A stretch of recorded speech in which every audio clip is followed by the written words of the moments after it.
When you make a call to 911, you expect emergency responders to find you, but that's not always the case. We saw that firsthand last year when a jilted ex-boyfriend murdered two brothers near 140th and Blondo.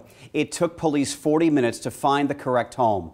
For the past year, reporter Miranda Christian has been investigating the outdated 911 system in Nebraska. And tonight, new developments. Next Generation 911 is the statewide upgrade. Here's Miranda's special report on the key elements.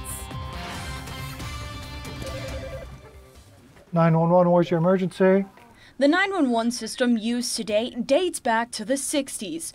P is in Paul, okay. The current legacy system uses old technology that was built for landline phones. So even though we're in an age now where your smartphone knows exactly where it's at, 911 cannot. Okay. Where are you at on UNL campus?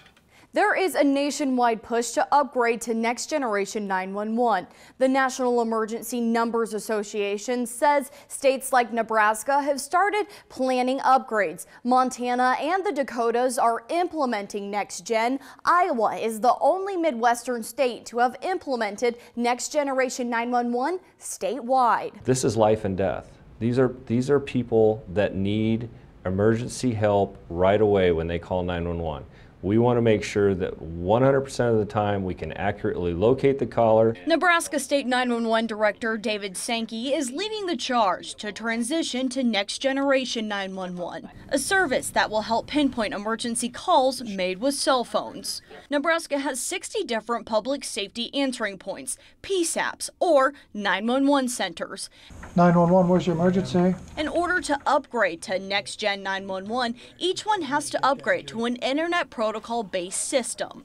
Calls will be located and routed to the 911 centers through geospatial call routing.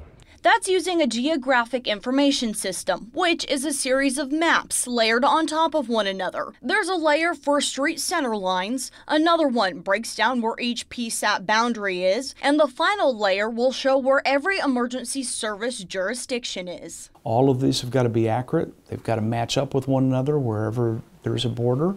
Lincoln Public Safety Director Tom Cassidy says the GIS system is almost like the backbone of Next Gen 911 and a critical step in providing better location accuracy. Calls are no longer being routed to a specific PSAP based on a huge table of addresses. Instead, they're being routed based on where that phone is in a polygon. Douglas, Lancaster, and Sarpy counties have the most updated GIS system. The other PSAPs in Nebraska use a third-party vendor. Each system has to be able to communicate, something Sankey says they're still figuring out. All public safety answering points are using the maps to some extent. Sankey and his team with the Nebraska Public Service Commission will hammer out the details of implementing Next Generation 911.